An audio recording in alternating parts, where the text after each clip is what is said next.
Aí, rapaziada, sossegadão daquele jeito. Tô aqui pra fazer mais um vídeo aí, explicar porque eu não tô colocando vídeo agora no momento. Tem uns videozinhos aqui pra fazer, de uns frangos aqui que já estão saindo de muda. Mas no momento tá chovendo muito aqui onde eu tô. É o estado de Pernambuco, né?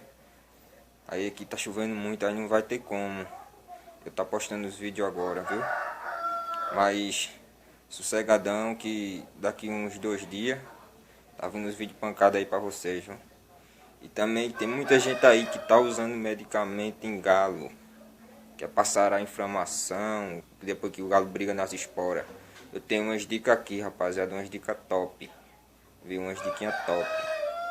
Que não vai precisar usar nem medicamento, só com plantas medicinais. Vou estar postando aí pra vocês como é que é essas plantas e como usar.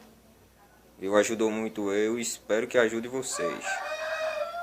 Aí eu só peço aí que fortaleça aí no canal. Compartilhe, deixe o like, se inscreva. Mande seus amigos aí se inscrever. Vai ajudar muito. E as dicas que eu vou dar vai ser dica top. Tem dica de vitamina boa, vitamina top que eu estou usando. Tem dicas sobre inflamação do galo, como sarar sem medicamento, só com plantas medicinais. Quem gostou, deixa o like e compartilha. Se inscreva no canal.